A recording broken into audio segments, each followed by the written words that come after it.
Eran las 7:39 de la noche de Nochebuena cuando mi nuera, Elena, me miró directamente a los ojos frente a mis nietos, mi hijo y 11 invitados más. Su voz cortó el silencio como un cuchillo afilado cuando dijo: «Sogra, usted no se va a sentar a la mesa con nosotros. Coma en la cocina». Mis manos temblaron. Mi corazón se detuvo por un instante que pareció durar una eternidad. Miré a mi hijo Ricardo buscando alguna señal de protesta, alguna palabra que me defendiera, pero él simplemente bajó la mirada hacia su plato vacío.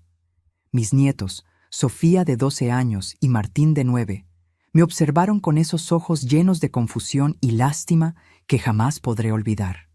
El aroma del pavo que yo misma había ayudado a preparar esa mañana se mezclaba con el olor de las velas aromáticas que Elena había encendido para crear ese ambiente navideño perfecto. Perfecto para todos, menos para mí. Me llamo Patricia, tengo 61 años, y aquella Nochebuena de hace 3 años cambió mi vida para siempre. Pero antes de contarte lo que sucedió después de esa humillación, necesito que entiendas cómo llegué hasta ese momento. Porque nadie se despierta un día siendo la persona que come sola en la cocina mientras su familia celebra. No. Eso se construye con años de silencios, de sacrificios mal interpretados y de amor que se confunde con debilidad. Pero antes de continuar, verifica si ya te suscribiste al canal, deja tu me gusta y cuéntame en los comentarios desde dónde estás escuchando mi historia. Quiero saber hasta dónde ha llegado. Nací en un pequeño pueblo de la provincia de Córdoba, Argentina, en 1964. Mi madre, Josefina, era costurera y mi padre, Ramón, trabajaba en una fábrica de calzado. Éramos 5 hermanos. Yo era la del medio, la que siempre pasaba desapercibida. Desde muy pequeña aprendí que mi valor estaba en lo que podía hacer por los demás. Patricia, ayuda a tu hermana con la tarea. Patricia, cuida a los pequeños mientras preparo la cena. Patricia, sé buena niña y no causes problemas. Y yo obedecía, siempre obedecía. A los 19 años conocí a Eduardo en una fiesta del pueblo vecino. Era alto, de ojos claros y una sonrisa que prometía un futuro mejor. Nos casamos 6 meses después, contra los deseos de mi padre que decía que Eduardo era demasiado soñador y poco trabajador. Quizás debí escucharlo, pero el amor a esa edad es ciego, sordo y tremendamente terco. Ricardo nació cuando yo tenía 21 años. Fue un parto difícil, de esos que duran horas y te hacen prometer que nunca más volverás a pasar por eso. Pero cuando pusieron a ese pequeño ser sobre mi pecho, supe que todo había valido la pena. Era perfecto. Tenía los ojos de Eduardo y mi nariz, esa nariz que siempre consideré demasiado pequeña, pero que en él se veía adorable. Eduardo trabajaba como vendedor viajero, lo que significaba que pasaba semanas enteras fuera de casa. Yo criaba a Ricardo sola, entre noches de fiebre, primeros pasos y palabras balbuceadas. Mamá fue su primera palabra. Todavía recuerdo cómo mi corazón se llenó de alegría cuando lo escuché. Era todo lo que necesitaba para seguir adelante. Pero la soledad tiene un precio, y yo lo pagué con creces. Cuando Ricardo tenía 7 años, Eduardo llegó un viernes por la noche con olor a perfume ajeno. No dijo nada, pero yo lo supe. Una esposa siempre lo sabe. Las camisas que regresaban con manchas de carmín, las llamadas que cortaba cuando yo entraba a la habitación, las excusas cada vez más elaboradas. Lloré en silencio durante meses, hasta que un día encontré las cartas. Las guardaba en el maletero de su auto, atadas con una cinta roja como si fueran un tesoro. Cartas de amor escritas por una tal Valentina que describían encuentros en hoteles de carretera y promesas de un futuro juntos. Le pedí el divorcio esa misma noche. Eduardo no peleó por quedarse. Se fue con una maleta y la promesa de enviar dinero para Ricardo cada mes. Una promesa que cumplió durante exactamente 3 meses antes de desaparecer por completo. Supe años después que se había ido a vivir con Valentina a otra provincia, donde formó una nueva familia. Nunca más buscó a Ricardo. Nunca más preguntó por él. Me quedé sola a los 28 años, con un hijo de 7 y una casa que apenas podía mantener. Volví a la casa de mis padres con la cola entre las patas, como se dice. Mi padre nunca dijo, te lo advertí, pero sus ojos lo gritaban cada vez que me miraba. Mi madre me recibió con los brazos abiertos y me ayudó a criar a Ricardo mientras yo trabajaba 2 empleos para poder ahorrar. Primero como cajera en un supermercado durante el día. Después como empleada de limpieza en un edificio de oficinas por las noches. Dormía 4 horas diarias y vivía a base de café y la determinación de darle a mi hijo todo lo que yo nunca tuve. Quería que Ricardo estudiara, que tuviera una profesión, que nunca dependiera de nadie como yo había dependido de Eduardo. Y lo logré. Ricardo se graduó de contador a los 23 años. Fue el día más orgulloso de mi vida. Lo vi caminar hacia el escenario para recibir su diploma y las lágrimas corrían por mis mejillas sin que pudiera detenerlas. Todos esos años de sacrificio, de noches sin dormir, de comidas que yo saltaba para que él pudiera comer mejor, todo había valido la pena. Mi hijo era un profesional. Mi hijo tenía un futuro. Lo que no sabía es que ese mismo día, en esa misma ceremonia de graduación, Ricardo conocería a Elena. Ella estaba ahí acompañando a su hermano menor, que también se graduaba. Era bonita, no lo voy a negar. Cabello negro azabache, ojos almendrados, una sonrisa que parecía calculada para encantar. Venía de una familia con dinero, de esas que tienen casa en la playa y auto del año. Su padre era dueño de una cadena de farmacias y su madre jamás había tenido que trabajar un día en su vida. Desde el principio, supe que Elena me veía como inferior. Fue sutil al comienzo, casi imperceptible. Un comentario sobre mi ropa que era muy anticuada. Una observación sobre cómo preparaba el café que no era como lo hacían en su casa. Una mirada de arriba abajo cuando llegaba a visitar a Ricardo que me hacía sentir como si fuera una intrusa en la vida de mi propio hijo. Pero callé. Callé porque Ricardo parecía feliz. Callé porque no quería ser la suegra problemática de la que todos hablan. Callé porque pensé que con el tiempo Elena aprendería a quererme, a valorar todo lo que había sacrificado por el hombre que ella decía amar. Me equivoqué. El noviazgo duró 2 años. 2 años en los que vi cómo Ricardo se alejaba de mí poco a poco. Las llamadas diarias se convirtieron en semanales.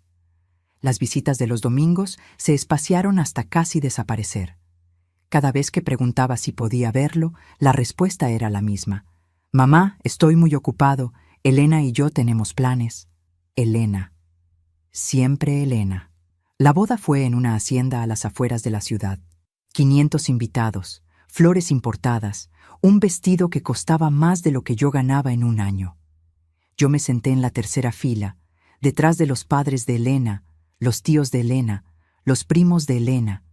Cuando llegó el momento de los discursos, el padre de Elena habló durante 20 minutos sobre lo maravillosa que era su hija. Nadie me pidió que dijera unas palabras. Esa noche, mientras todos bailaban y celebraban, me escabullí a un rincón del jardín y lloré.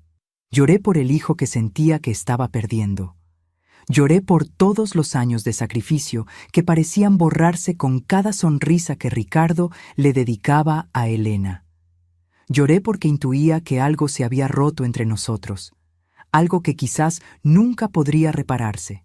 Y sin embargo, lo que vendría después sería mucho peor, porque aquella noche de bodas, mientras yo lloraba sola en aquel jardín, Elena ya estaba planeando cómo apartarme completamente de la vida de mi hijo. Solo que yo, ingenua y esperanzada, todavía no lo sabía. Y ahora te pregunto, ¿alguna vez has sentido que tu propia familia te hace a un lado? ¿Que todo lo que has dado no tiene ningún valor? Guarda esa respuesta, porque lo que voy a contarte a continuación te va a hacer entender por qué tomé la decisión más difícil de mi vida aquella Nochebuena. Los primeros meses después de la boda fueron como caminar sobre cristales rotos. Cada paso que daba hacia mi hijo parecía alejarme más de él. Ricardo y Elena se mudaron a un departamento en la zona norte de la ciudad, esa parte donde viven las familias acomodadas, donde los porteros usan uniforme y los jardines siempre están perfectamente podados. La primera vez que fui a visitarlos, Elena me recibió en la puerta con una sonrisa que no llegaba a sus ojos. ¡Qué sorpresa, Patricia! Deberías haber llamado antes. No me dijo suegra, no me dijo mamá Patricia como hacían las nueras de mis amigas. Patricia, a secas, como si fuera una conocida cualquiera. Ricardo salió de la habitación y me abrazó, pero fue un abrazo rápido, incómodo, como si tuviera prisa por soltarme. Mamá, estamos por salir a cenar con los padres de Elena. Quizás otro día puedas quedarte más tiempo. Había llevado una torta de naranja, su favorita desde niño, esa que preparaba con la receta de mi madre. Elena la miró como si fuera algo que hubiera encontrado en la basura. Ay, Patricia, qué detalle. Aunque sabes que Ricardo está cuidando su alimentación. El azúcar, ya sabes. Me fui de ese departamento con la torta intacta en las manos y el corazón destrozado. Pero no me rendí. Una madre nunca se rinde. Intenté adaptarme a las reglas no escritas que Elena imponía. Llamaba antes de visitar. Llevaba regalos que ella aprobara. Me vestía mejor cuando iba a verlos, aunque eso significara gastar dinero que no tenía en ropa que jamás usaría en otro lugar. Hacía todo lo posible por agradarle, por demostrarle que yo no era una amenaza, que solo quería estar presente en la vida de mi hijo. Nada era suficiente. Un año después de la boda, Elena quedó embarazada. Cuando Ricardo me llamó para darme la noticia, lloré de felicidad. Iba a ser abuela. Todo ese dolor, toda esa distancia, quizás se borraría con la llegada de ese pequeño ser que llevaría mi sangre. Sofía nació una mañana de primavera. Llegué al hospital con un ramo de flores y un conjunto de ropa de bebé que había tejido yo misma durante los 9 meses de espera. Cada puntada llevaba mis esperanzas, mis sueños de ser una abuela presente, de poder transmitirle a esa niña todo el amor que su padre parecía haber olvidado que yo le tenía. Pero cuando entré a la habitación, la madre de Elena ya estaba ahí. Sostenía a Sofía en brazos mientras Elena posaba para las fotos que Ricardo tomaba con su teléfono. Nadie notó mi llegada. Me quedé en la puerta, con mis flores marchitándose entre los dedos, hasta que una enfermera me preguntó si necesitaba algo. «Soy la abuela», dije con la voz quebrada. «La otra abuela». Finalmente pude cargar a Sofía durante exactamente 5 minutos, antes de que Elena dijera que la bebé necesitaba descansar. La ropa que había tejido con tanto amor fue guardada en una bolsa y nunca más la vi. Meses después, cuando pregunté por ella, Elena dijo que la había donado porque no era del estilo que ella quería para Sofía. Los años siguientes fueron una tortura lenta y silenciosa. Veía a mis nietos cuando Elena lo permitía, que era cada vez menos frecuente. Sofía creció sin conocerme realmente. Cuando Martín nació 3 años después, yo ya había aprendido a mantener distancia, a esperar las invitaciones que rara vez llegaban, a conformarme con fotos enviadas por mensaje y llamadas breves donde Ricardo siempre tenía prisa por colgar. Mi vida se había reducido a un pequeño departamento de 2 ambientes que alquilaba con mi jubilación. Había dejado de trabajar a los 58 años, cuando mis rodillas ya no soportaban las horas de pie en el supermercado. Vivía con lo justo, contando cada peso, pero siempre guardaba algo para comprarles regalos a mis nietos. Regalos que Elena recibía con esa sonrisa condescendiente que yo había aprendido a odiar. «Ay, Patricia, no deberías gastar tu dinero en esto. Los niños ya tienen de todo». Claro que tenían de todo. Los padres de Elena se encargaban de eso. Viajes a Europa, las mejores escuelas, ropa de marca, juguetes importados. ¿Qué podía ofrecer yo?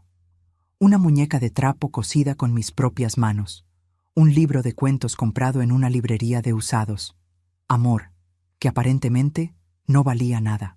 Pero hubo un momento, un breve destello de esperanza, que me hizo creer que las cosas podrían cambiar. Fue cuando los padres de Elena se mudaron a España. Su padre había vendido la cadena de farmacias y decidieron pasar sus últimos años en Europa, cerca de otros familiares. Elena lloró durante semanas. Llamaba a su madre todos los días. Se quejaba de lo sola que se sentía, de lo difícil que era criar a 2 niños sin su apoyo. Yo vi mi oportunidad. «Ricardo, puedo ayudarles», le dije un domingo que finalmente aceptaron que fuera a almorzar. Puedo cuidar a los niños cuando ustedes trabajen. Puedo cocinar, limpiar, lo que necesiten. Así Elena no se sentirá tan sola. Mi hijo me miró con algo que pareció ternura, un destello del niño que alguna vez fue. Déjame hablarlo con Elena, mamá. La respuesta llegó 3 días después por mensaje de texto. No una llamada, no una conversación cara a cara. Un mensaje de texto de 4 palabras. Gracias, pero no necesitamos. Esa noche lloré hasta quedarme sin lágrimas. Me preguntaba qué había hecho mal. Repasaba cada momento de mi vida buscando el error, la falla que me había convertido en alguien tan prescindible. ¿Era mi culpa que Eduardo me hubiera abandonado? ¿Era mi culpa haber criado a Ricardo sola? ¿Haberle dado todo lo que tenía? ¿Era mi culpa ser pobre, no tener estudios, no pertenecer al mundo de cristal donde Elena había crecido? Los meses pasaron y mi presencia en la vida de mi hijo se volvió cada vez más fantasmal. A veces pasaban 2 o 3 meses sin que lo viera. Cumpleaños de los niños a los que llegaba como una invitada más, sentada en una esquina mientras la familia de Elena ocupaba el centro de atención. Días de la madre donde recibía un mensaje genérico a las 11 de la noche, claramente enviado como obligación de último momento. Y sin embargo, nunca dejé de intentar. Cada domingo llamaba a Ricardo. Aunque la conversación durara solo 5 minutos, aunque Elena gritara de fondo que la comida se enfriaba, aunque mi hijo sonara distraído, impaciente, lejano, yo llamaba porque era lo único que me quedaba, ese hilo delgado que todavía nos unía. Fue en una de esas llamadas cuando Ricardo me invitó a la cena de Nochebuena. Hacía 3 años que no pasaba las fiestas con ellos. 3 años de navidades solitarias frente al televisor, con un pequeño arbolito de plástico y una cena para uno que apenas probaba. Elena pensó que sería bueno que vinieras este año, dijo Ricardo, y yo quise creerle. Quise creer que algo había cambiado, que finalmente mi nuera había entendido lo importante que era para mí estar con mi familia. Debí haber notado las señales. Debí haber prestado atención al tono de voz de Ricardo, que sonaba más a obligación que a deseo. Debía haber recordado todas las veces que Elena me había humillado con sus comentarios, sus miradas, sus silencios llenos de desprecio. Pero la esperanza es una droga poderosa. Y yo estaba desesperada por una dosis. Pasé 2 semanas preparándome para esa cena. Compré un vestido nuevo con dinero que había ahorrado durante meses. Me hice arreglar el cabello en una peluquería del barrio. Preparé un postre especial, un flan de dulce de leche que había sido el favorito de Ricardo desde niño. Envolví los regalos para mis nietos con papel brillante y moños perfectos. Llegué a las 7 de la tarde, media hora antes de lo acordado, porque quería ayudar con los preparativos. Quería demostrar que podía ser útil, que mi presencia tenía valor. Elena abrió la puerta con esa sonrisa que ya conocía tan bien. Esa sonrisa que no era una sonrisa. Patricia, qué puntual. Aunque llegaste un poco temprano, todavía estamos organizando todo. Me dejó pasar y me indicó que esperara en la sala. Los invitados empezaron a llegar. Vecinos, amigos de Elena, compañeros de trabajo de Ricardo. Todos desconocidos para mí. Mis nietos corrían por la casa sin prestarme atención. Ricardo me saludó con un beso rápido en la mejilla antes de desaparecer en la cocina. Y entonces llegó el momento de sentarse a la mesa. 11 sillas para 11 invitados. Conté 2 veces para asegurarme. 11 sillas. Y yo era la número 12. Elena se acercó a mí con esa voz que usaba cuando quería parecer amable, pero que cortaba como una navaja. Lo que me dijo a continuación cambiaría mi vida para siempre. Y cambiaría la de ella también, aunque en ese momento ninguna de las dos lo sabía. «Sogra, usted no se va a sentar a la mesa con nosotros. Coma en la cocina». Las palabras salieron de su boca con una naturalidad que me heló la sangre. Como si estuviera diciéndome que llovía afuera o que el pavo estaba listo. 11 pares de ojos se clavaron en mí. Sentí el calor subir por mi cuello, inundar mis mejillas, quemar mis oídos. El silencio en esa sala era tan denso que podía escuchar el tic-tac del reloj de pared. Busqué a Ricardo con la mirada. Mi hijo, mi niño, el hombre por el que había sacrificado todo. Estaba de pie junto a la chimenea, con una copa de vino en la mano. Nuestros ojos se encontraron por un segundo eterno. Vi algo en su mirada, algo que podría haber sido vergüenza o dolor, o quizás solo incomodidad. Pero no dijo nada. No abrió la boca para defenderme. No cuestionó a su esposa. Simplemente desvió la mirada hacia el suelo como si sus zapatos fueran lo más interesante del mundo. Sofía, mi nieta de 12 años, dio un paso hacia mí. «Abuela», empezó a decir, pero Elena la interrumpió con una mirada que la hizo retroceder. Martín, de 9 años, me observaba con esos ojos grandes y confundidos que me partieron el alma en 1000 pedazos.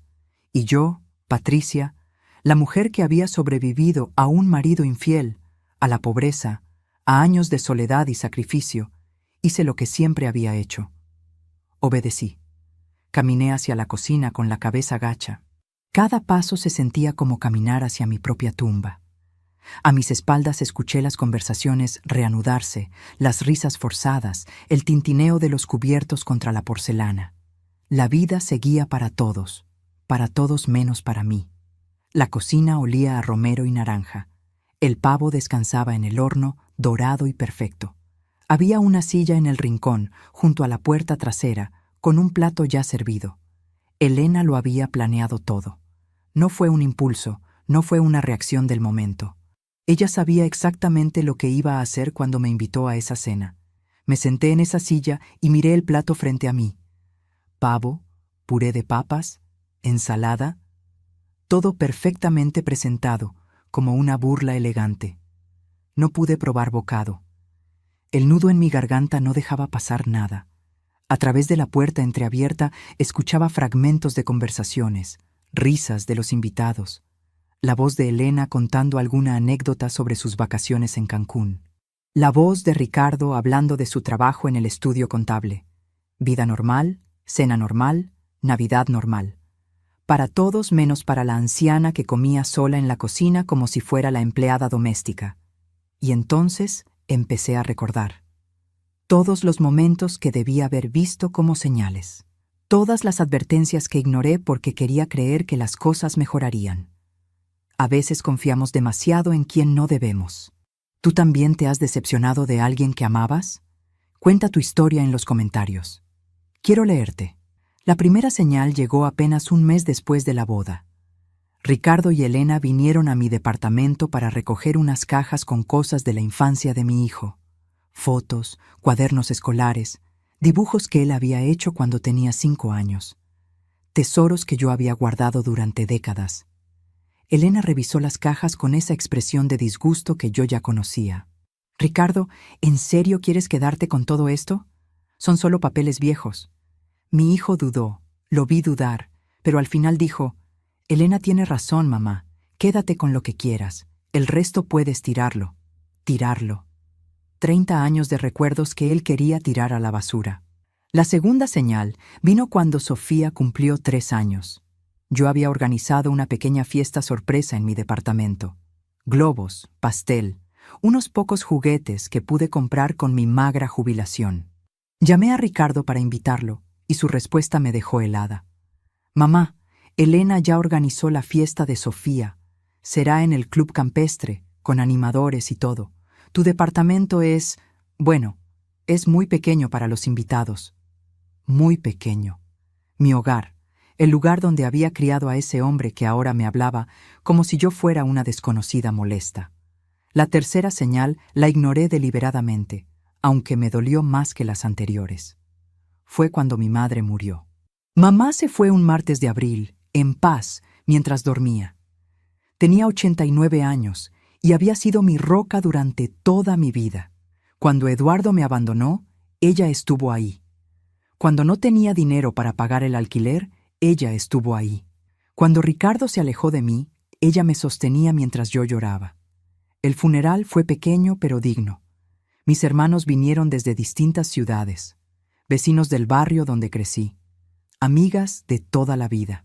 Pero Ricardo llegó tarde, se quedó solo media hora y se fue antes del entierro. Elena tiene una cena importante con clientes de su padre. Tengo que acompañarla, mamá. Lo siento. Lo siento. Dos palabras que se supone que significan algo, pero que en su boca sonaban completamente vacías. Esa noche, mientras ordenaba las cosas de mi madre en su pequeña habitación, encontré una carta que ella había escrito pero nunca me había dado. Estaba dirigida a mí, con esa letra temblorosa que había desarrollado en sus últimos años.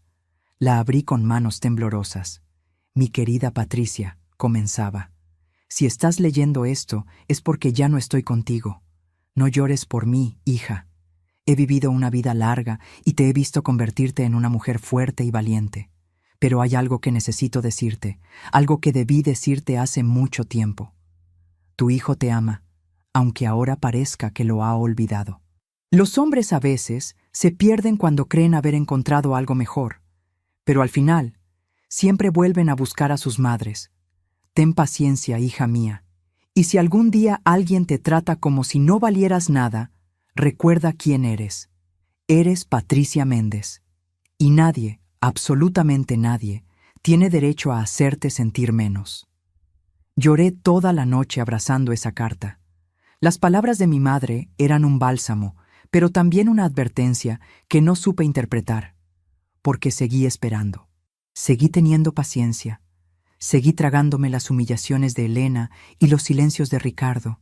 Seguí creyendo que algún día mi hijo abriría los ojos y volvería a mí. Los años pasaron y las señales se multiplicaron. Elena dejó de invitarme a los cumpleaños de los niños. Las pocas veces que veía a mis nietos, ella se aseguraba de que nunca estuviéramos solos. Los niños tienen actividades, decía. Sofía tiene clase de ballet, Martín tiene fútbol. Quizás otro día, Patricia. Otro día, que nunca llegaba. Una vez, solo una vez, Sofía logró escabullirse y vino a visitarme sola. Tenía 10 años y había tomado 2 autobuses para llegar a mi departamento. Cuando la vi en la puerta, casi me desmayo del susto y la alegría. «Abuela, te extraño», me dijo mientras la abrazaba. «Mamá dice cosas feas de ti, pero yo no le creo. Tú eres buena». Pasamos 3 horas juntas antes de que Elena llamara al teléfono de la niña, exigiendo saber dónde estaba. La escuché gritar a través del aparato. Sofía empezó a llorar, y yo le prometí que todo estaría bien, aunque sabía que era mentira. Esa fue la última vez que mi nieta vino a verme por su cuenta. Elena se encargó de eso. Cambió los horarios de las actividades de los niños, los mantuvo ocupados cada minuto del día. Creó un muro invisible pero impenetrable entre mis nietos y yo. Y Ricardo, mi hijo, el hombre que crecí con tanto amor, seguía sin ver nada. O quizás veía todo pero elegía mirar hacia otro lado. No sé qué es peor. Lo que sí sé es que aquella Nochebuena, sentada sola en esa cocina mientras mi familia celebraba sin mí, tomé una decisión. Por primera vez en mi vida, dejé de esperar. Dejé de tener paciencia. Dejé de creer que las cosas cambiarían por sí solas. Terminé de mirar ese plato que no había tocado y saqué mi teléfono del bolsillo. Mis manos temblaban, pero no de miedo, de determinación. Marqué un número que no había marcado en años. Un número que había guardado para emergencias. Un número que cambiaría todo. El teléfono sonó 3 veces antes de que una voz respondiera al otro lado. «¿Patricia? ¿Eres tú? ¿Qué sucede?»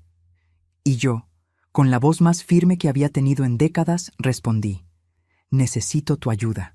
Esta noche. Es urgente». Lo que sucedió después de esa llamada desató una cadena de eventos que nadie, absolutamente nadie podría haber predicho. Ni siquiera yo. La voz al otro lado del teléfono pertenecía a mi hermana menor, Graciela. No habíamos hablado en casi 2 años, no por enojo sino por la distancia y las ocupaciones de la vida. Graciela vivía en Mendoza, a más de 1000 kilómetros de distancia, y tenía su propia familia, sus propios problemas. Pero esa noche, cuando escuchó mi voz quebrada a través del teléfono, no dudó ni un segundo. «Patricia, cuéntame todo. Estoy aquí». Y le conté. Le conté sobre la cena, sobre las palabras de Elena, sobre los 11 invitados que me vieron caminar hacia la cocina como una sirvienta. Le conté sobre los años de humillaciones silenciosas, sobre Ricardo que había olvidado que yo existía, sobre mis nietos que crecían sin conocerme, Le conté todo lo que había guardado durante tanto tiempo, todo ese dolor que había convertido en silencio. Graciela escuchó sin interrumpirme. Cuando terminé, hubo un silencio largo al otro lado de la línea. Pensé que se había cortado la comunicación, pero entonces escuché su respiración profunda. Patricia, escúchame bien, dijo con esa voz firme que heredó de nuestra madre. Esta noche vas a salir de esa casa con la frente en alto. No vas a llorar frente a ellos, no vas a darles esa satisfacción. Y mañana, a primera hora, voy a tomar un avión hacia allá. Hay algo que debes saber, algo que he estado guardando porque no sabía cómo decírtelo. Mi corazón se aceleró. ¿Qué cosa, Graciela? ¿Qué me estás ocultando? No es algo para hablar por teléfono, pero tiene que ver con Elena, con su pasado, con cosas que Ricardo no sabe y que quizás cambien todo. Ahora, hermana, haz lo que te digo. Sal de esa cocina, despídete con dignidad y espérame mañana. Colgué el teléfono sintiendo algo extraño en el pecho. No era esperanza exactamente, era algo más oscuro, más peligroso. Era curiosidad mezclada con un deseo de justicia que había reprimido durante demasiado tiempo. Me levanté de esa silla en el rincón de la cocina. Me alicé el vestido nuevo que había comprado con tantas ilusiones. Respiré profundo 3 veces, como me enseñó mi madre cuando era niña, y el mundo me parecía demasiado grande. Caminé hacia el comedor donde todos seguían celebrando. Las risas se apagaron cuando aparecí en el umbral de la puerta. Elena me miró con sorpresa. Quizás esperaba que me quedara escondida toda la noche, invisible, inexistente. Gracias por la cena, dije con una voz que no reconocí como mía. Era firme, clara, sin temblor. Me retiro. Feliz Navidad a todos. Me acerqué a Sofía y Martín, que estaban sentados en un extremo de la mesa. Los besé en la frente a cada uno, sintiendo cómo mis labios temblaban al tocar su piel. Los amo, mis niños, susurré. Nunca lo olviden. Sofía me agarró la mano con fuerza. Abuela, no te vayas. Pero Elena ya estaba de pie, con esa sonrisa falsa pintada en los labios. Patricia, no seas dramática. Solo era una sugerencia para que estuvieras más cómoda. La cocina tiene mejor ventilación. Mejor ventilación. Como si la humillación pudiera justificarse con una excusa tan patética. Miré a Ricardo. Mi hijo seguía en su lugar, con la copa de vino ahora vacía, sin moverse, sin hablar. Nuestros ojos se encontraron y vi algo en su mirada que me heló la sangre. Vi miedo. Mi hijo, el hombre que había criado con tanto amor, tenía miedo de su propia esposa.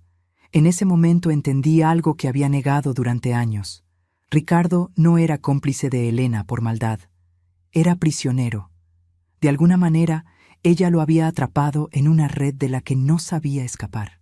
Pero eso no excusaba su silencio. Nada podía excusar que dejara que me trataran así. «Adiós, hijo», le dije, y cada palabra pesaba como una piedra.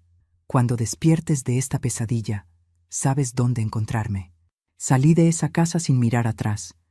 El aire frío de diciembre me golpeó el rostro como una bofetada. Las luces navideñas parpadeaban en las casas vecinas, familias celebrando juntas, risas que se escapaban por las ventanas iluminadas.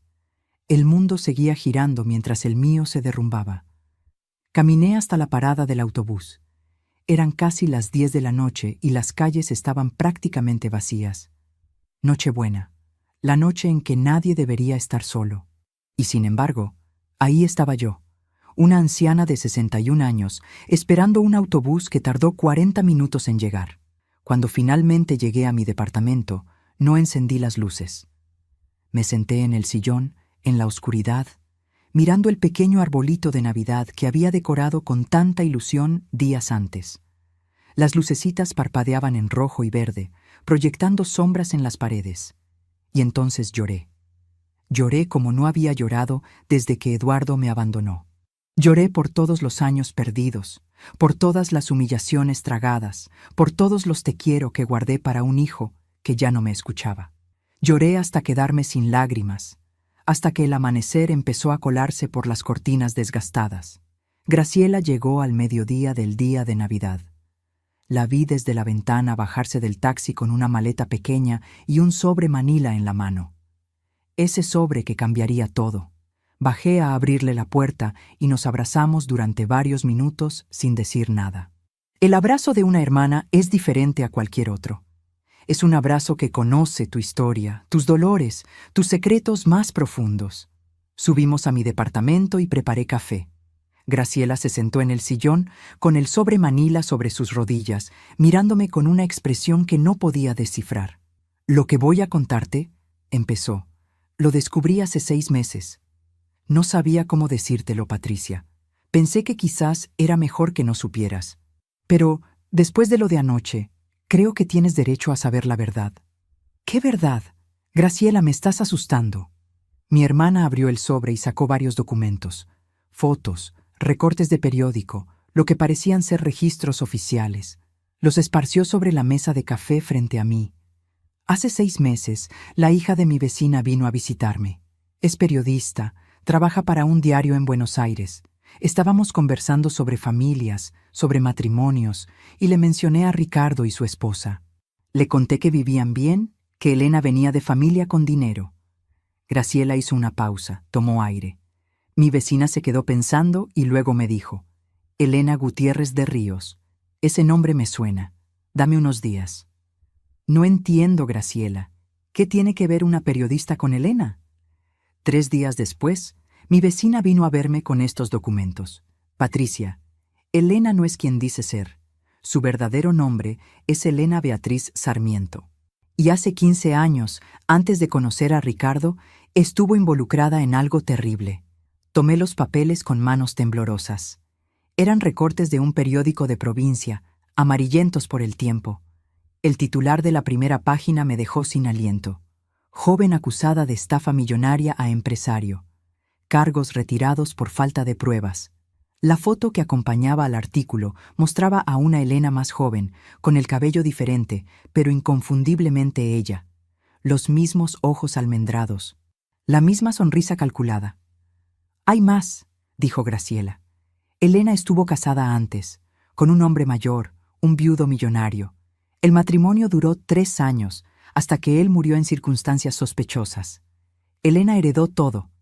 La familia del hombre intentó impugnar el testamento, la acusaron de manipulación y fraude, pero nunca pudieron probar nada. Sentí que el suelo se abría bajo mis pies. Todo lo que creía saber sobre mi nuera, todo lo que había tolerado durante años pensando que era simplemente una mujer difícil, se derrumbaba como un castillo de naipes. Elena era una cazafortunas, una manipuladora profesional, y mi hijo era su siguiente víctima. «¿Ricardo sabe algo de esto?» Graciela negó con la cabeza. «Dudo que sepa nada. Elena cambió de nombre, se mudó de provincia, reinventó toda su historia. Los padres que presenta como suyos la adoptaron legalmente cuando ella tenía 19 años, probablemente como parte del plan para borrar su pasado». El café se enfriaba en mi taza. Mi mente trabajaba a velocidad vertiginosa, conectando puntos que antes no podía ver. Elena alejándome de Ricardo no era solo desprecio hacia mí, era estrategia. Una madre atenta podría haber notado las señales, podría haber investigado, podría haber protegido a su hijo. Pero Elena se aseguró de que yo estuviera demasiado lejos para ver nada. «¿Qué vamos a hacer?», pregunté, aunque en el fondo ya sabía la respuesta. Graciela me tomó las manos y me miró directamente a los ojos. «Vamos a hacer lo que debiste hacer hace años, Patricia.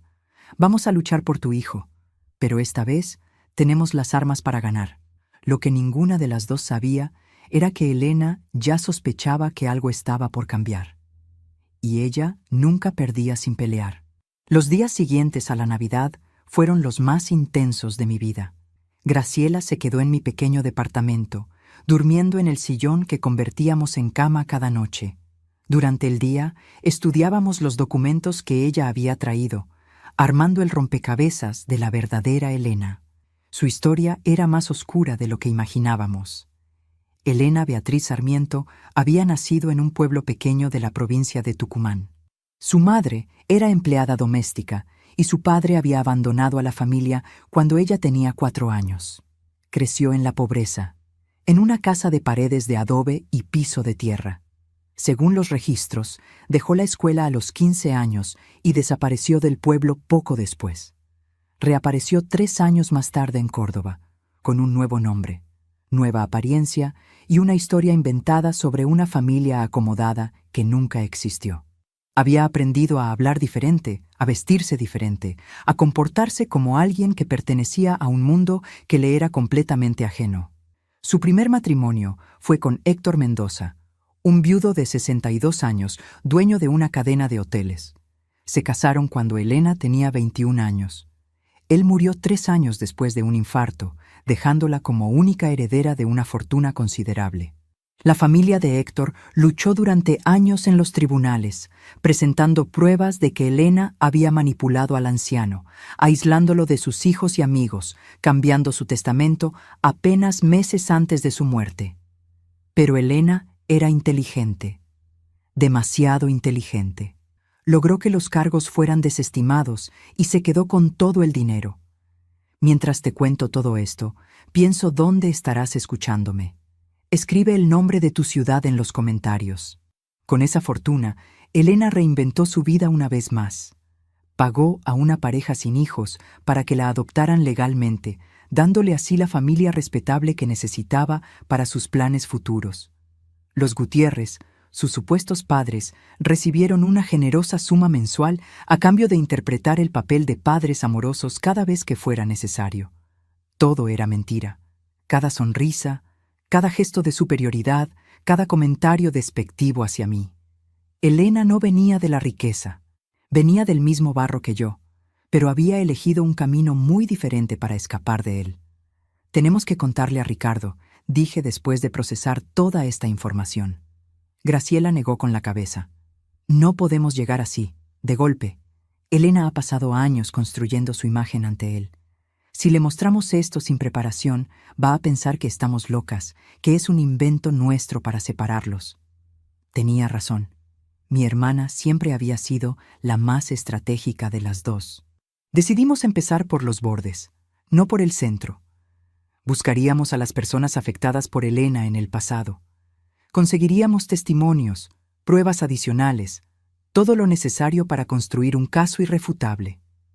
La primera llamada fue a la familia de Héctor Mendoza. El hijo mayor, Sebastián, ahora un hombre de 50 años, atendió el teléfono con desconfianza. Pero cuando mencioné el nombre de Elena Beatriz Sarmiento, su voz cambió por completo. ¿Quién eres? ¿Cómo sabes ese nombre? Le conté mi historia.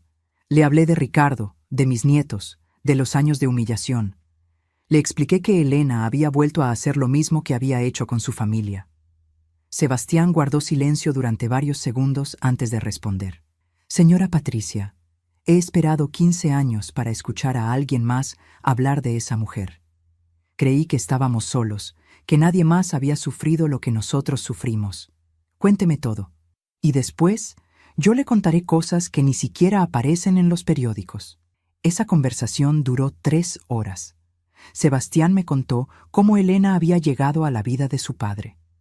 Se presentó como voluntaria en un hospital donde Héctor se recuperaba de una cirugía menor. Era encantadora, atenta, dedicada. En cuestión de semanas se había convertido en indispensable para el viudo solitario. Mi padre era un hombre bueno pero ingenuo, dijo Sebastián con la voz cargada de dolor. Después de que mi madre murió, estaba perdido. Elena apareció como un ángel, llenando ese vacío. Pero era un ángel oscuro. Poco a poco, Elena fue alejando a Héctor de su familia. Inventaba conflictos, exageraba desaires, sembraba desconfianza. Los hijos de Héctor pasaron de verlo cada semana a apenas una vez al mes, luego cada varios meses y finalmente casi nunca. Cuando papá murió, hacía 8 meses que no lo veía, confesó Sebastián. Elena decía que él no quería vernos, que estábamos causándole estrés. Y nosotros le creímos. Es lo que más me duele, haberle creído. La historia era devastadoramente familiar. Elena había usado el mismo manual conmigo y con Ricardo. Aislar, manipular, controlar. Sebastián me prometió enviar todos los documentos que su familia había reunido durante el juicio.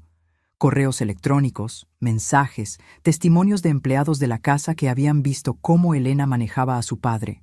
Nunca pudieron probar nada en los tribunales, pero la evidencia era abrumadora para cualquiera con ojos dispuestos a ver. Mientras Graciela y yo avanzábamos en nuestra investigación, algo comenzó a cambiar. 3 días después de Navidad, recibí una llamada inesperada. Era Ricardo. «Mamá, necesito hablar contigo. ¿Puedo pasar por tu departamento esta tarde?» Mi corazón dio un vuelco. Era la primera vez en meses que Ricardo tomaba la iniciativa de verme. Algo había cambiado. Llegó a las 5 de la tarde, solo. Se veía diferente, más delgado, con ojeras profundas y una tensión en los hombros que nunca le había visto. Se sentó en mi sillón y no dijo nada durante varios minutos. Solo miraba sus manos, como si buscara las palabras en sus propios dedos. «Lo que pasó en Nochebuena», empezó finalmente. «Mamá, yo...» «No tienes que explicar nada, hijo». Sí tengo que explicar». Su voz se quebró. «No sé en qué momento me convertí en esto, en alguien que deja que humillen a su madre, que mira hacia otro lado mientras la mujer que lo crió come sola en una cocina.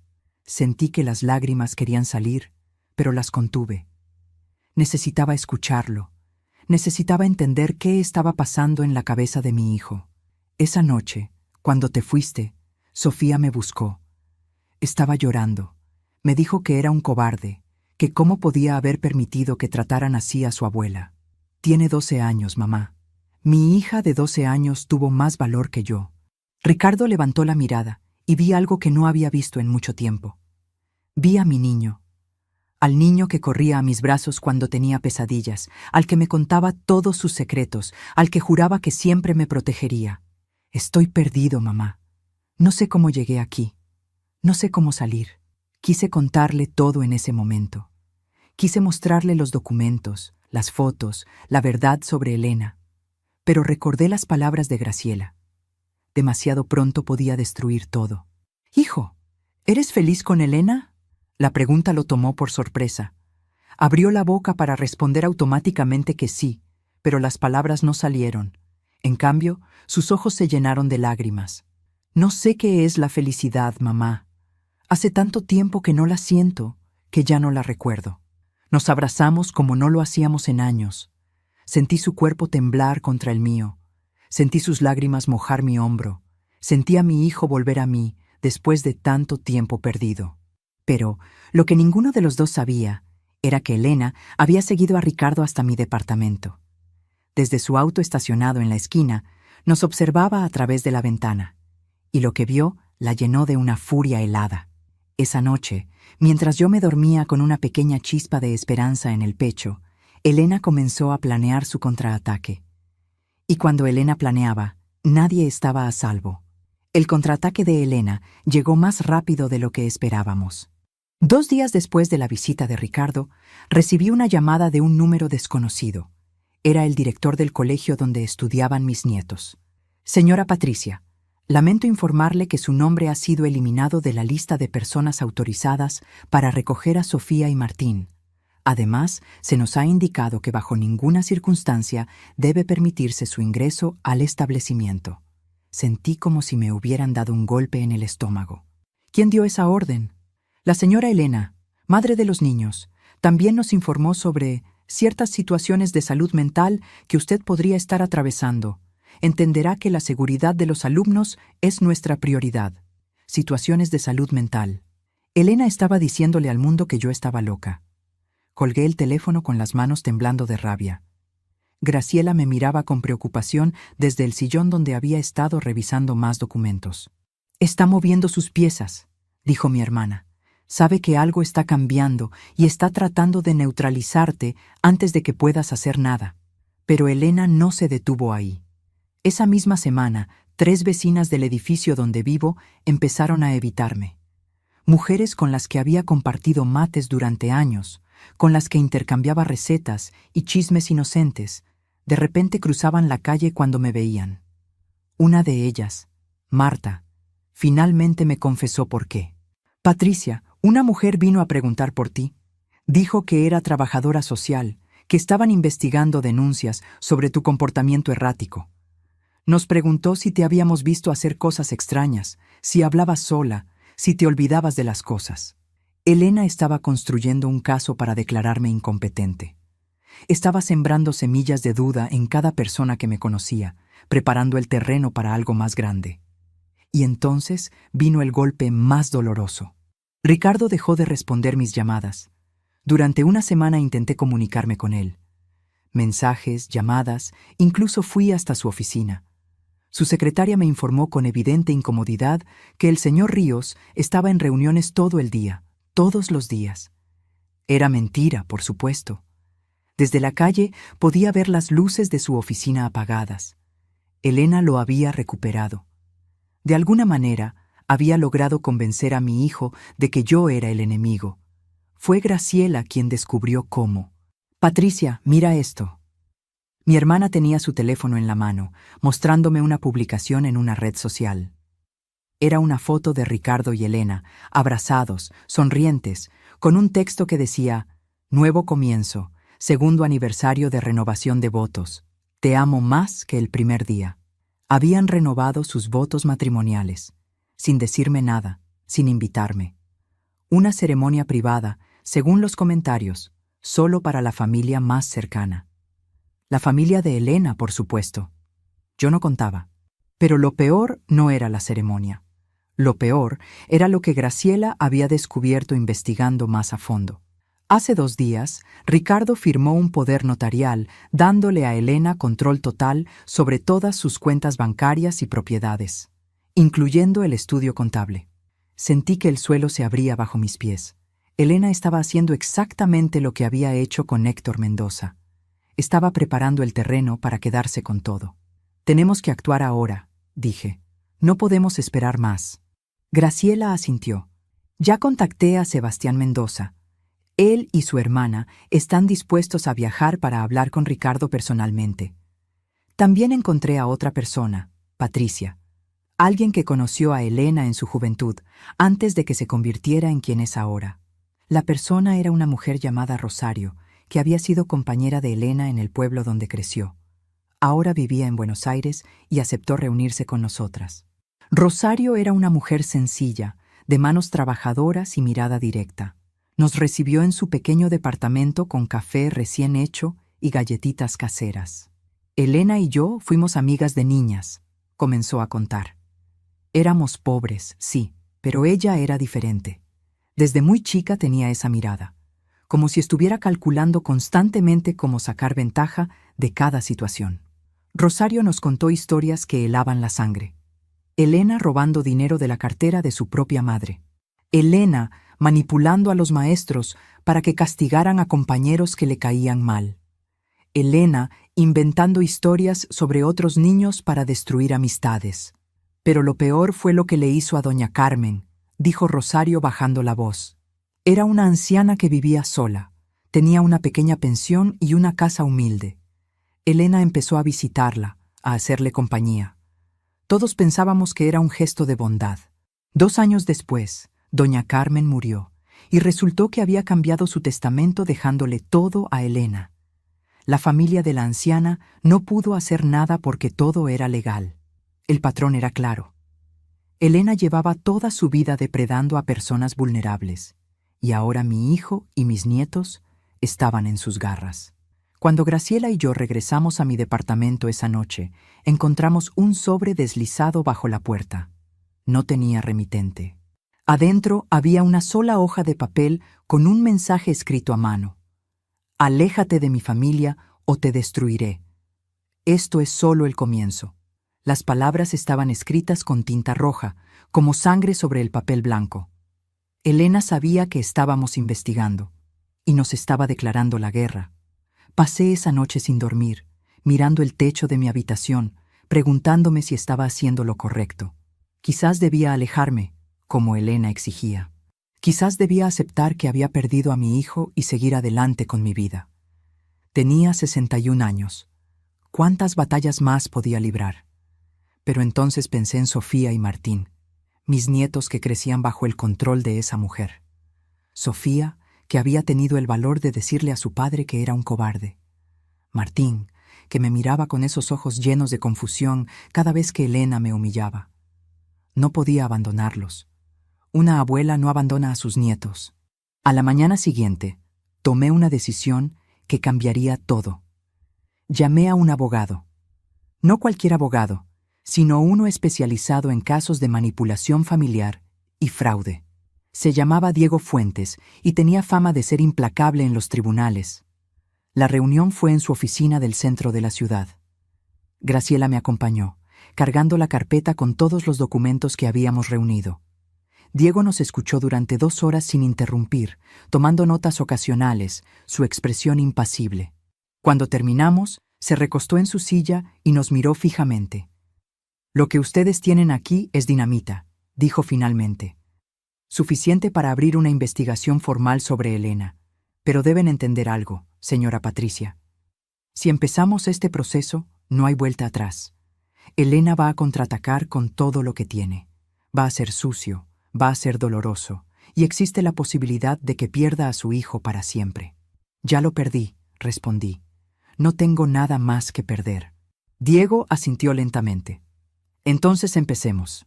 Esa misma tarde, Diego presentó una denuncia formal ante la Fiscalía por sospecha de fraude y manipulación financiera.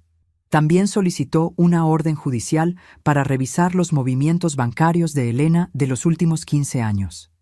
La respuesta de Elena llegó 48 horas después. Recibí una citación judicial. Me demandaba por acoso, difamación y alteración del orden familiar. Pedía una orden de restricción que me impidiera acercarme a ella, a Ricardo o a mis nietos. Pero eso no fue lo peor. Lo peor fue el video que comenzó a circular en las redes sociales. Un video de 30 segundos donde supuestamente se me veía gritando en la calle, comportándome de manera errática, diciendo incoherencias. Era un montaje, por supuesto, fragmentos de diferentes momentos editados para parecer un episodio de demencia. Mi teléfono no paraba de sonar. Amigos, conocidos, hasta personas que no veía en años, llamaban preguntando si estaba bien, si necesitaba ayuda, si era verdad lo que estaban viendo. Elena estaba cumpliendo su amenaza, me estaba destruyendo públicamente, pero cometió un error que le costaría todo. En su afán por desprestigiarme, había usado fragmentos de un video grabado en el colegio de mis nietos, durante una reunión de padres a la que yo había asistido años atrás. El problema era que ese video era propiedad privada del colegio, y Elena no tenía autorización para usarlo. Diego Fuentes se frotó las manos cuando le mostré el video. «Esto es uso indebido de material privado. Puedo usarlo para demostrar un patrón de conducta maliciosa. Señora Patricia, Elena acaba de darnos exactamente lo que necesitábamos». Esa noche, por primera vez en semanas, sentí algo parecido a la esperanza. Pero antes de que pudiéramos celebrar, Graciela recibió una llamada que nos dejó heladas. Era Sofía. Mi nieta había conseguido el número de su tía abuela de alguna manera, y llamaba en secreto desde el baño de su casa. «Tía Graciela, necesito que le digan a mi abuela algo urgente. Mamá está planeando llevarnos a otro país. Escuché a mis padres discutiendo anoche. Papá no quiere ir, pero mamá dice que es la única manera de protegernos de la abuela Patricia. Nos vamos la próxima semana». Elena planeaba huir, llevarse a mis nietos a otro país donde yo jamás pudiera alcanzarlos. La guerra acababa de escalar a un nivel que nunca imaginé. Las siguientes 72 horas fueron las más frenéticas de mi vida. Diego Fuentes trabajó sin descanso para conseguir una orden judicial que impidiera a Elena sacar a los niños del país. Pero el sistema legal es lento, burocrático, y Elena tenía dinero para aceitar cualquier engranaje que se interpusiera en su camino. Graciela y yo nos turnábamos para vigilar la casa de Ricardo. Nos estacionábamos a una cuadra de distancia, observando los movimientos, contando las maletas que entraban y salían. Elena estaba empacando. No había duda. Fue durante una de esas vigilancias cuando vi algo que me rompió el corazón. Ricardo salió de la casa solo, caminó hasta su auto y se quedó ahí sentado durante casi 1 hora. No encendió el motor, no miró el teléfono. Solo se quedó mirando al vacío, con las manos sobre el volante, como un hombre derrotado. Mi hijo estaba sufriendo, atrapado entre una esposa manipuladora y una madre que lo estaba poniendo en una situación imposible. Quise correr hacia él, abrazarlo, decirle que todo estaría bien, pero sabía que si Elena me veía cerca de la casa, usaría eso en mi contra. Así que me quedé en el auto de Graciela, llorando en silencio mientras veía a mi hijo desmoronarse a la distancia. Al tercer día, Diego nos llamó con noticias. Conseguí la orden. Elena no puede sacar a los niños del país sin autorización judicial. Pero hay más, Patricia. La Fiscalía abrió una investigación formal sobre sus actividades financieras. Encontraron irregularidades en las cuentas, transferencias sospechosas, patrones que coinciden con lo que hizo antes de la muerte de Héctor Mendoza. Por primera vez en mucho tiempo, sentí que la balanza se inclinaba a nuestro favor. Pero Elena no iba a rendirse tan fácilmente. Esa misma noche, Sofía volvió a llamar a Graciela. Esta vez, su voz temblaba de miedo. Mamá descubrió que yo llamé. Encontró el número en el historial del teléfono. Está furiosa, tía. Dice que soy una traidora, que estoy destruyendo a la familia. Papá intentó defenderme y ella le pegó. Le pegó en la cara frente a nosotros. Mi sangre hirvió. Elena había golpeado a mi hijo, a mi Ricardo. Sofía, escúchame bien, dijo Graciela con voz firme. ¿Están seguros? ¿Tu papá y tu hermano están bien? Papá está en la habitación, no quiere salir. Martín está llorando. Mamá se encerró en su oficina haciendo llamadas. Tengo miedo, tía. Tengo mucho miedo. Esa noche tomé la decisión más arriesgada de mi vida. A las 3 de la madrugada, cuando todo el barrio dormía, caminé hasta la casa de Ricardo.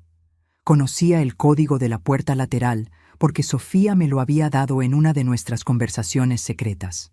Entré sin hacer ruido, con el corazón latiendo tan fuerte que temía que me delatara. La casa estaba en silencio.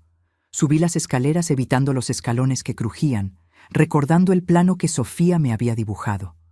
Primera puerta a la izquierda, la habitación de los niños. Encontré a Sofía despierta, sentada en su cama, abrazando a su hermano que dormía a su lado. Cuando me vio, sus ojos se llenaron de lágrimas. «Abuela», susurró, «sabía que vendrías». Me senté en el borde de la cama y la abracé con toda la fuerza de mi alma. Martín se despertó, y al verme, se aferró a mí como si fuera un salvavidas en medio de una tormenta. «Escúchenme bien, mis amores», susurré. «Voy a sacarlos de aquí. Voy a protegerlos. Pero necesito que confíen en mí». Sofía asintió sin dudar. Martín, con los ojos todavía llenos de sueño y miedo, me apretó la mano. «¿Y papá?», preguntó Sofía. «No podemos dejarlo con ella». Miré hacia la puerta, calculando los riesgos. Ir a buscar a Ricardo podía despertar a Elena, pero tampoco podía abandonar a mi hijo en esa casa con una mujer que lo había golpeado. «Espérenme aquí. No hagan ningún ruido». Caminé por el pasillo hasta la habitación principal. La puerta estaba entreabierta y pude ver a Elena durmiendo sola en la cama matrimonial. Ricardo no estaba ahí. Lo encontré en el estudio, dormido en un sillón pequeño, con el rostro hinchado y un moretón visible en la mejilla izquierda. Verlo así, tan vulnerable, tan roto, me transportó 30 años atrás, a cuando era un niño que corría a mis brazos buscando protección. «Ricardo», susurré tocando su hombro. «Hijo, soy yo». Abrió los ojos lentamente, confundido al principio, y luego con una expresión de absoluto asombro. «¿Mamá? ¿Qué haces aquí? ¿Cómo entraste? Eso no importa ahora. Hijo, tienes que venir conmigo. Los niños me están esperando. Tenemos que irnos antes de que Elena despierte». Ricardo se sentó en el sillón, pasándose las manos por el rostro. Pude ver la lucha interna en sus ojos, el miedo, la vergüenza, la confusión de un hombre que había perdido el control de su propia vida. «No puedo, mamá. Si me voy, Elena. Ella tiene documentos, tiene pruebas de cosas que hice, nada ilegal, pero cosas que podrían arruinar mi carrera, mi reputación. Me tiene atrapado. Hijo, escúchame». Tomé su rostro entre mis manos, obligándolo a mirarme. «Nada de lo que ella tenga importa más que tu vida, que la vida de tus hijos. Elena es una manipuladora, una estafadora. Tengo pruebas, Ricardo, pruebas de todo lo que ha hecho, de las personas a las que ha destruido antes que a ti. Vi la duda en sus ojos convertirse lentamente en algo parecido a la esperanza. ¿Pruebas? ¿De qué estás hablando? No hay tiempo para explicar todo ahora. Pero necesito que confíes en mí como confiabas cuando eras niño. ¿Puedes hacer eso, hijo? ¿Puedes confiar en tu madre una vez más?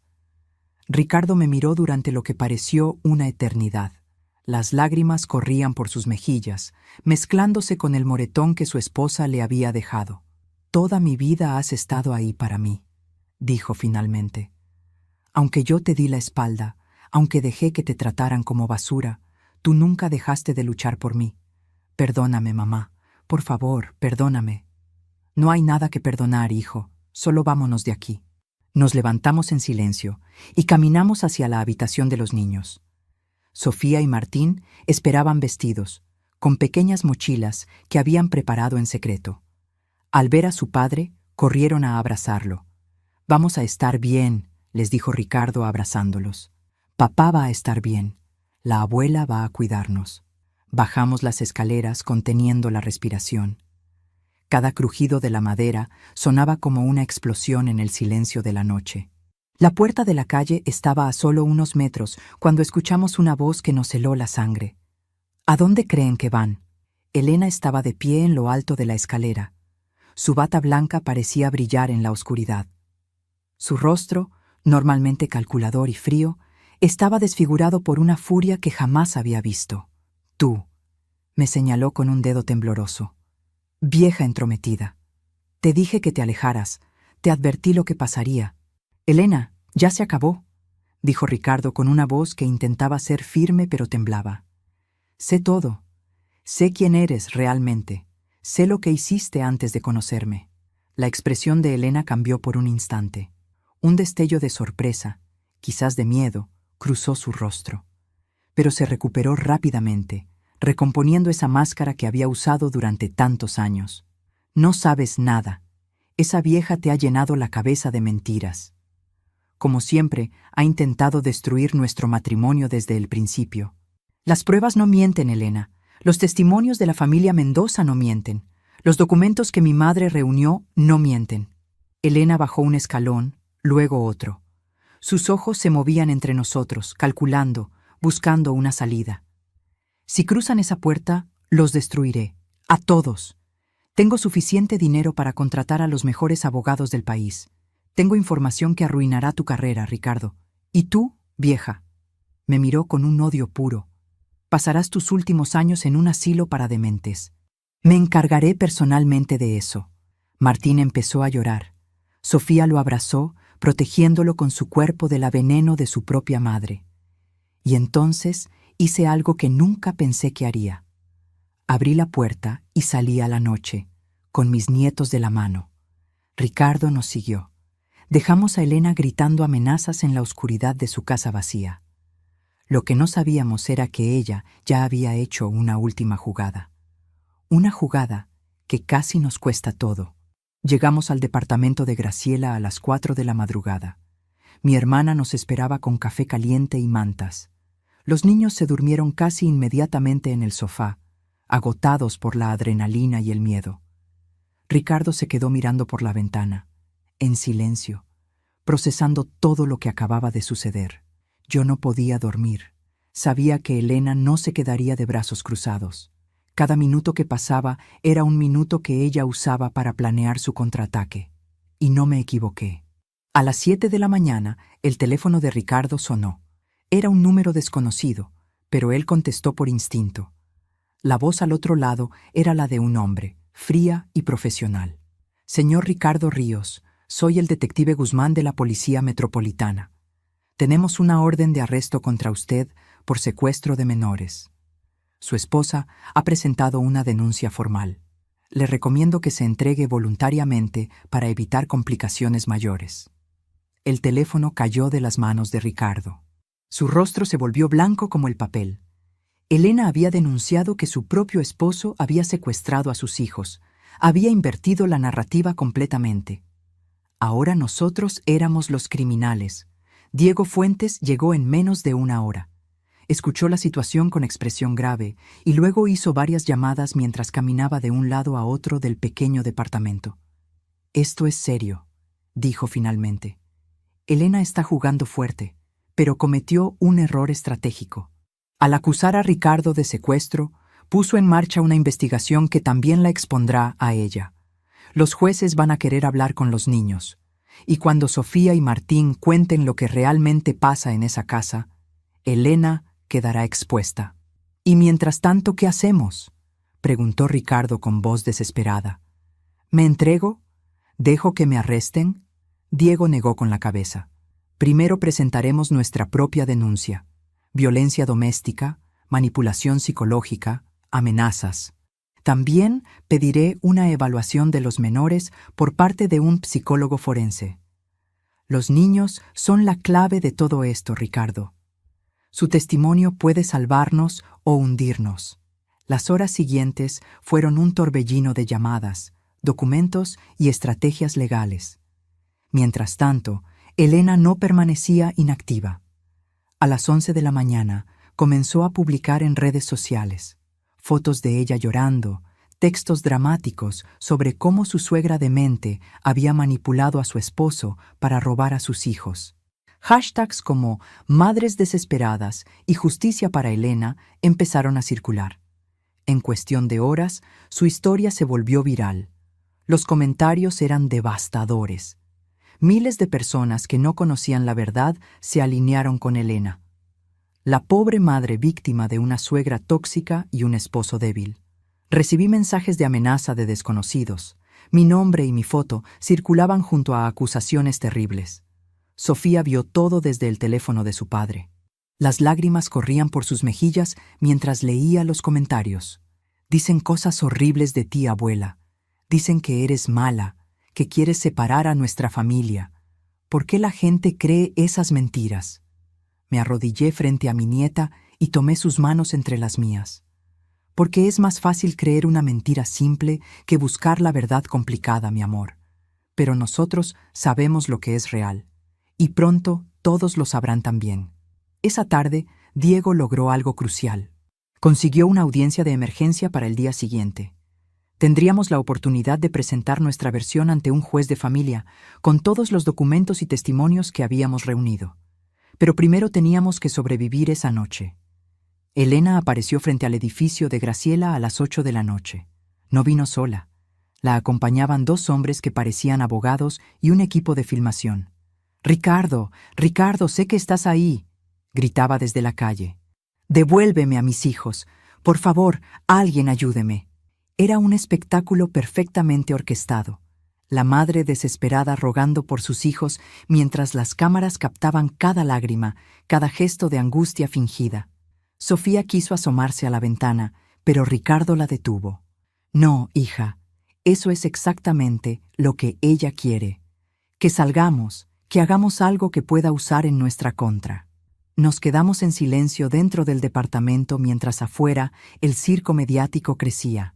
Vecinos curiosos, periodistas alertados por Elena, incluso la policía que llegó, pero no pudo hacer nada sin una orden judicial que no tenían. Después de 2 horas, Elena se fue. Pero antes de subir a su auto, miró directamente hacia la ventana donde sabía que estábamos. Su expresión había cambiado. Ya no era la madre sufriente de las cámaras. Era pura determinación, puro odio. Esa noche, mientras todos dormían, me quedé despierta pensando en todo lo que había pasado, en las decisiones que había tomado, en las consecuencias que habían traído. Todavía me pregunto si hice lo correcto. ¿Y tú? ¿Qué habrías hecho en mi lugar? La audiencia fue a las 9 de la mañana. El juzgado de familia estaba lleno de personas. Elena había traído a su propia tropa de abogados. 3 hombres de traje impecable que miraban a Diego Fuentes como si fuera un insecto. Pero también estaban nuestros aliados.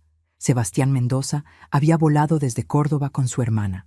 Rosario, la amiga de infancia de Elena, había viajado desde Buenos Aires. Graciela estaba sentada detrás de mí, apretando mi mano cada vez que Elena me lanzaba una mirada venenosa. El juez era un hombre mayor, de expresión severa y ojos que parecían atravesarlo todo. Se llamaba Ernesto Cabrera y tenía fama de ser implacable pero justo. Estamos aquí para determinar la custodia temporal de los menores Sofía y Martín Ríos Gutiérrez, comenzó el juez. He revisado las denuncias de ambas partes y los documentos presentados. Antes de tomar una decisión, quiero escuchar a los testigos. Elena habló primero. Su actuación fue impecable. Lágrimas en los momentos precisos, voz temblorosa, gestos de madre devastada. Pintó un cuadro donde ella era la víctima de una suegra manipuladora que había destruido su matrimonio con mentiras. Patricia siempre me odió, dijo mirándome con falsa tristeza. Nunca aceptó que su hijo me eligiera. Ha pasado años tratando de separarnos, envenenando a mis hijos contra mí. Y ahora, con la ayuda de Ricardo, ha logrado arrebatármelos. Los abogados de Elena presentaron supuestas pruebas de mi inestabilidad mental. Informes médicos que yo nunca había visto, declaraciones de vecinos que apenas conocía, todo un arsenal de mentiras documentadas. Sentí el pánico crecer en mi pecho. Elena había construido un caso sólido. Sus mentiras parecían verdades irrefutables. Entonces fue nuestro turno. Diego Fuentes se levantó con calma. Había esperado este momento durante semanas. Su señoría, la señora Elena Gutiérrez de Ríos, no es quien dice ser. Su verdadero nombre es Elena Beatriz Sarmiento y tiene un historial documentado de fraude, manipulación y apropiación ilegal de bienes. El murmullo en la sala fue inmediato. Elena palideció, pero mantuvo la compostura.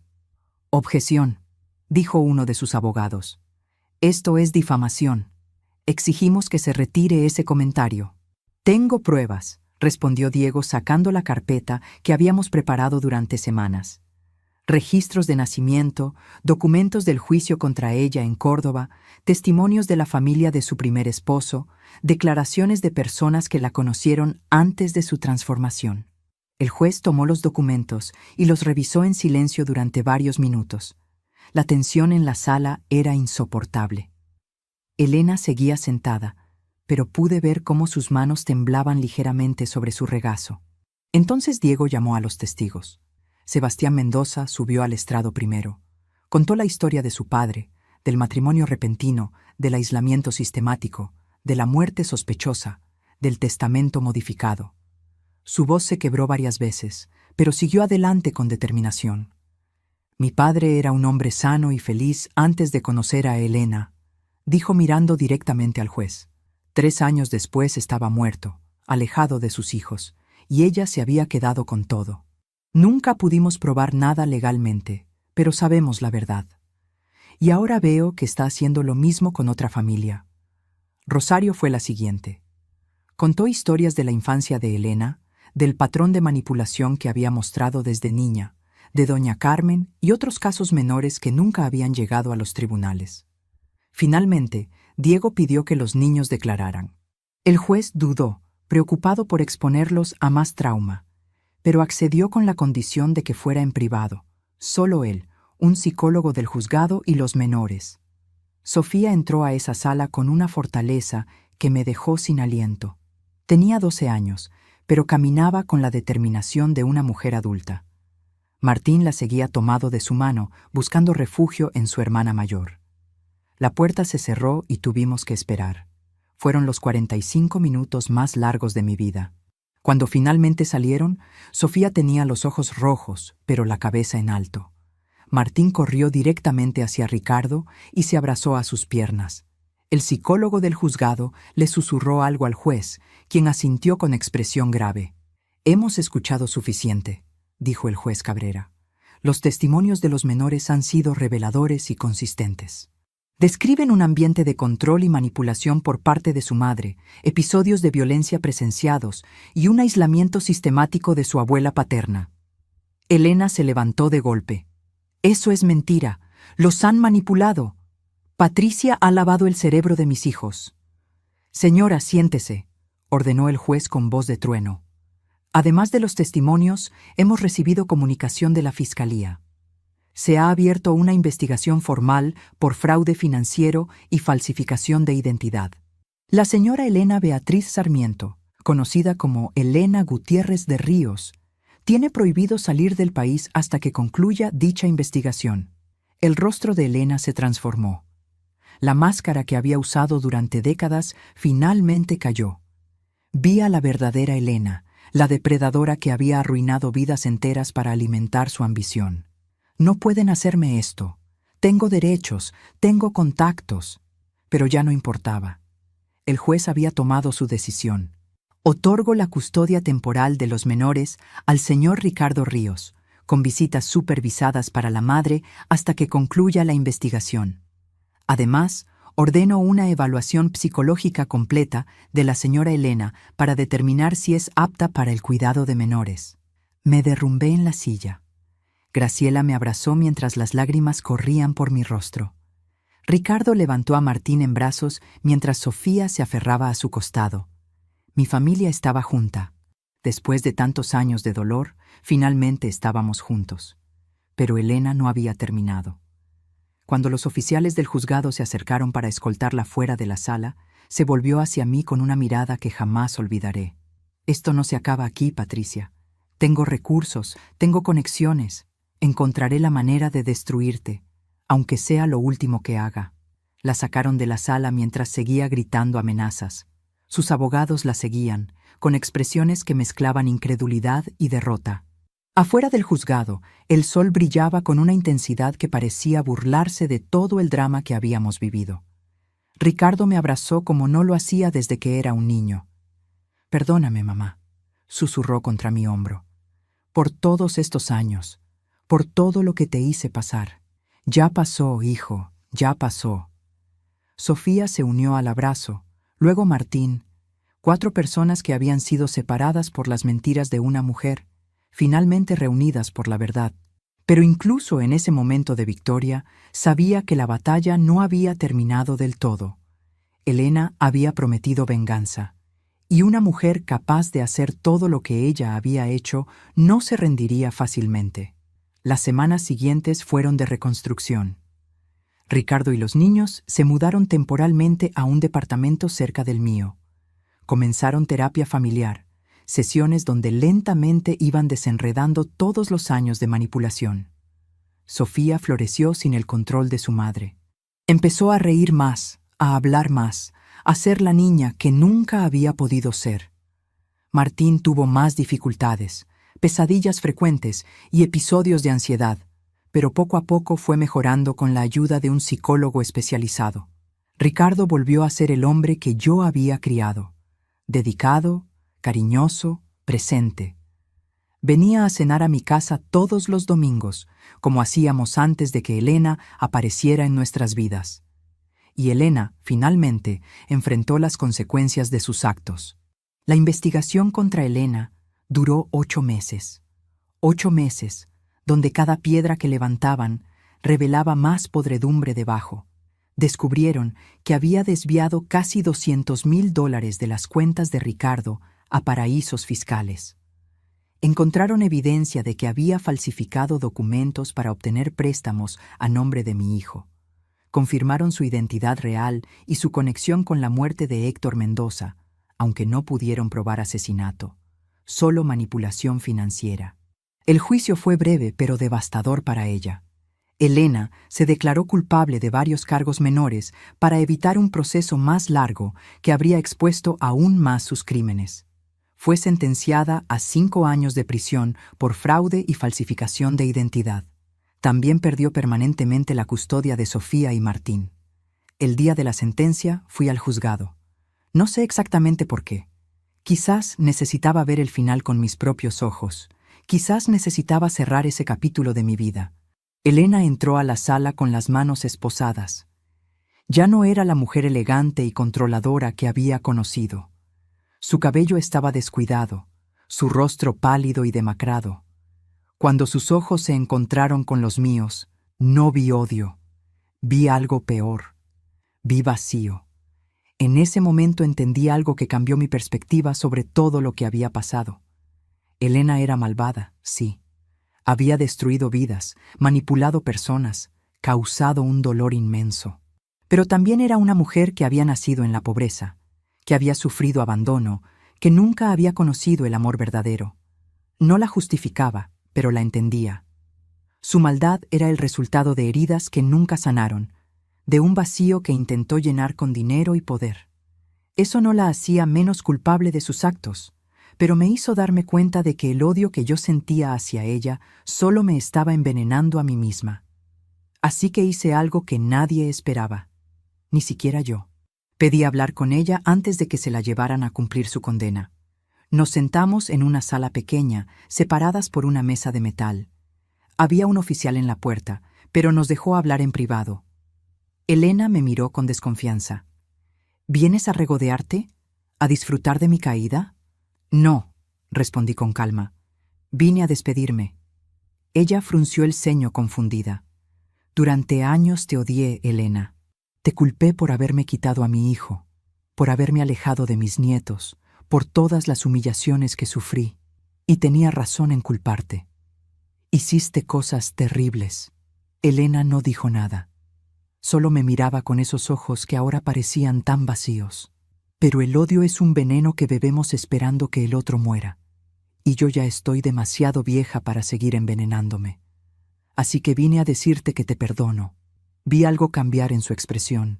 Un destello de algo que podría haber sido sorpresa o quizás dolor. No necesito tu perdón, dijo con voz ronca. Lo sé, pero yo necesito dártelo, no por ti, por mí, por poder seguir adelante sin cargar con ese peso. Me levanté de la silla y caminé hacia la puerta. Antes de salir, me volví una última vez. Espero que algún día encuentres paz, Elena. De verdad lo espero. Salí de esa sala sintiendo que me había quitado un peso de encima que no sabía que cargaba. El perdón no borró el pasado. No deshizo el daño. Pero me liberó para poder disfrutar el futuro. Han pasado 3 años desde aquella Nochebuena donde me pidieron que comiera en la cocina. Mi vida es completamente diferente ahora. Ricardo se divorció oficialmente de Elena y vendió la casa donde pasaron tantos años. Con ese dinero compró un departamento más pequeño, pero más luminoso, a solo 2 cuadras del mío. Sofía tiene 15 años y es una jovencita brillante que sueña con ser abogada. Dice que quiere ayudar a familias como la nuestra, a personas atrapadas en relaciones destructivas. Martín tiene 12 y es el niño más cariñoso que conozco. Cada vez que me ve, corre a abrazarme como si no me hubiera visto en años. Los domingos almorzamos todos juntos en mi pequeño departamento, el mismo departamento que Elena consideraba demasiado pequeño, demasiado humilde. Ahora está lleno de risas, de conversaciones, de vida. Graciela viene a visitarme cada pocos meses desde Mendoza. Sebastián Mendoza y su hermana se han convertido en amigos de la familia, unidos por esa experiencia que compartimos. Ricardo conoció a una mujer hace 6 meses. Se llama Laura y es maestra de escuela. Es sencilla, cálida, genuina. Todo lo que Elena nunca fue. No sé si la relación prosperará, pero lo veo feliz por primera vez en décadas. Y eso es suficiente para mí. A veces, cuando estoy sola en mi balcón mirando el atardecer, pienso en todo lo que pasé. En las noches de llanto, en los años de soledad, en esa Nochebuena donde me sentí más pequeña que nunca. Y me pregunto qué habría pasado si no hubiera hecho esa llamada a Graciela, si me hubiera quedado callada, aceptando mi destino como la suegra marginada. Probablemente seguiría comiendo sola en cocinas mientras mi familia celebraba sin mí. Probablemente Ricardo seguiría atrapado en una relación tóxica que lo estaba destruyendo lentamente. Probablemente mis nietos crecerían sin conocerme realmente, creyendo las mentiras que su madre les contaba sobre mí. Pero hice esa llamada, di ese primer paso, y todo cambió. Aprendí que nunca es tarde para luchar por lo que amas. Aprendí que el silencio no es siempre sabiduría, a veces es cobardía. Aprendí que la familia no es solo sangre, es elección diaria, es estar presente en los momentos difíciles, es perdonar cuando duele y seguir adelante cuando parece imposible. También aprendí que las personas pueden cambiar. Ricardo cambió. Volvió a ser el hijo que crié, el hombre que siempre supe que podía ser. Solo necesitaba alguien que creyera en él cuando él había dejado de creer en sí mismo. Y aprendí sobre mí misma. Descubrí una fuerza que no sabía que tenía. A los 61 años, cuando muchos piensan que la vida ya está escrita, yo reescribí la mía. No con grandes gestos heroicos, sino con pequeñas decisiones valientes. Una llamada a medianoche. Una caminata silenciosa por una casa dormida. Una mano extendida hacia un hijo perdido.